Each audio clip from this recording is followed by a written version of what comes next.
In 509 BC, a woman's death ended a kingdom that had stood for 2.5 centuries. Her name was Lucretia. What happened to her in one night ignited a revolution that would give birth to the Roman Republic and shape Western civilization for nearly 5 centuries. The weapon that killed her was her own knife.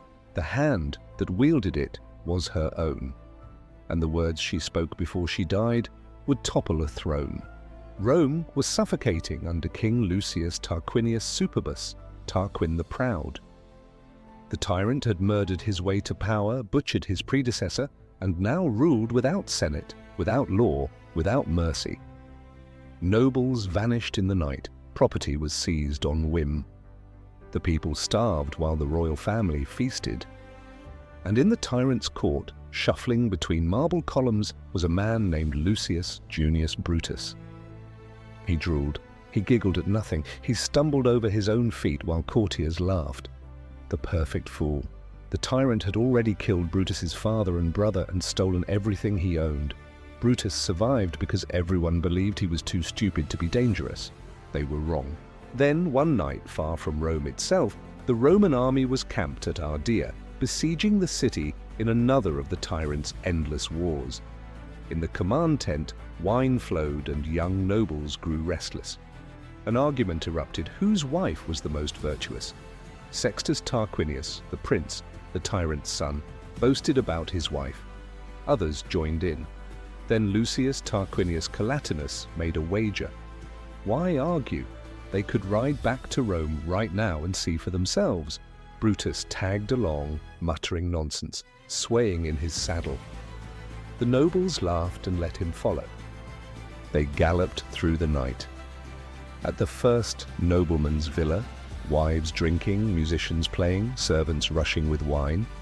At the second house, the same.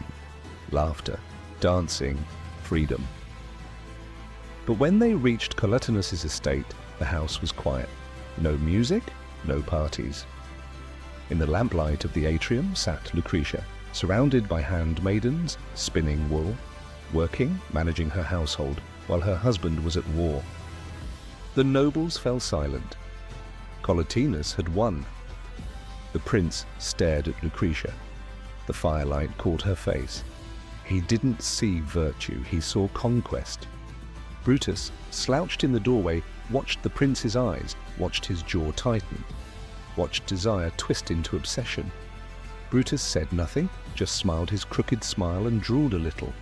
5 days later, the prince returned, alone. Lucretia welcomed him at the door. He was her husband's comrade, the king's son, a royal guest. She offered him dinner, prepared a room, extended the sacred rites of hospitality.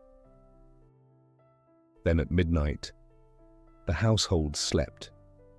The prince rose, drew his sword, and walked to Lucretia's chamber. She woke to steel pressed against her throat, the prince's face above her in the darkness. He told her what he wanted. She refused. The blade pressed deeper. She refused again. The prince leaned close. Then I'll kill you and one of your male slaves. I'll put his naked body beside yours and tell Rome I caught you together. I'll say I executed you both for adultery. You'll die dishonored. Your family will be destroyed. Or you can submit and no one ever knows. Lucretia understood. The accusation alone would ruin everything. Her husband's career, her father's name, her household. Truth wouldn't matter. Only the story would survive. She submitted. At dawn, the prince rode away. Lucretia sent messengers immediately. Come home, now. Bring one trusted friend. Her father, Spurius Lucretius, arrived with Publius Valerius. Collatinus brought Brutus, who stumbled through the doorway, giggling as always. They found Lucretia in the atrium. Her face was pale, but her spine was straight. The men knew. Something catastrophic had happened, she told them. The prince's return, the sword at her throat, the choice he gave her, what he did. Rage filled the room. The men swore vengeance. They told her the guilt belonged to him alone. But Lucretia raised her hand. She looked at her father, at her husband. at Valerius, at Brutus, who had stopped giggling. "Give me your hands and your plighted word that the adulterer shall not escape unpunished." Not a request, a demand. She was weaponizing her suffering. One by one, they clasped her hand and swore the oath. They tried to comfort her, insisted she was innocent. But Lucretia's voice cut through. "It is the body only that has been violated. The mind is innocent, and death shall be my witness." Her body had been used as a weapon, but her mind, her soul, remained hers, and she would prove it.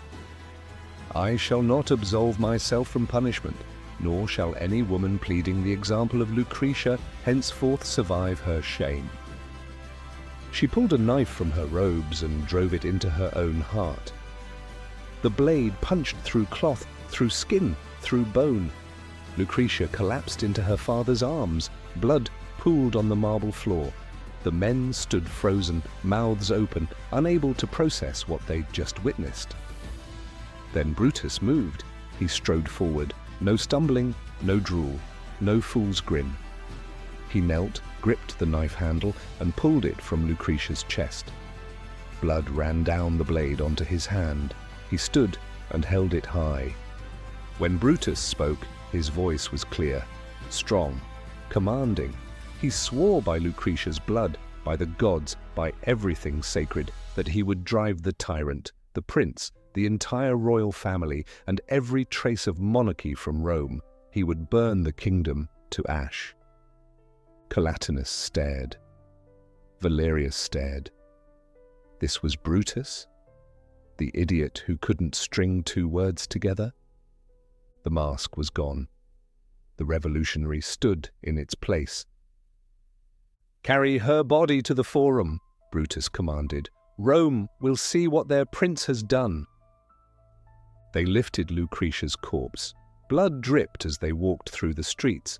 People came to their windows, followed. By the time they reached the forum, a crowd had gathered. Brutus climbed the speaker's platform, held up the bloody knife, told them everything: the prince's crime, the tyrant's murders, the stolen property, the contempt for law, the years of fear. He held Lucretia's blood-soaked blade toward the crowd. "Is this the Rome you want?" Silence, then a roar. The people surged forward. They seized weapons, hammers, knives, tools, anything. They marched to the city gates and barred them shut. When the tyrant tried to return from Ardea, he found Rome closed against him, his own city, his own gates. Inside, the Senate convened. For the first time in years, they voted without fear. Exile for the tyrant, for the prince, for every member of the royal family. 244 years of monarchy ended in 3 days. Brutus and Collatinus became Rome's first consuls. The Roman Republic was born. The tyrant fled to neighboring kingdoms, begging for armies to take back his throne.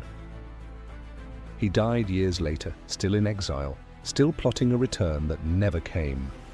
Lucretia's 3 declarations became Rome's foundation. Her demand for justice, that the guilty not escape, became law. Her claim that the mind remains innocent despite the body's violation, that became philosophy. Her willingness to die rather than live dishonored, that became Roman courage. The Republic lasted nearly 5 centuries. It conquered 3 continents. It created concepts of constitutional government and civic duty that still echo in every democracy today. The American founders knew Lucretia's story by heart. They understood what she understood, that sometimes one person's refusal to stay silent can end a kingdom. The prince thought he could take whatever he wanted because he was powerful. Lucretia proved him wrong. Her knife, her blood, her words, they brought down a throne. That's how Rome became a republic, not through philosophy or debate, but through a woman who refused to let her violation be buried, and a fool who'd been waiting his entire life for the moment to drop his mask. This is the story the Romans told themselves, the founding myth of their republic, recorded by historians like Livy centuries after the events. Modern scholars debate the details, but the Romans believed every word. They believed this was the moment tyranny died and freedom was born. And whether it happened exactly this way or not, the fall of the Roman monarchy was real, and a woman named Lucretia stood at the center of it. The fire she lit still burns even after centuries passed.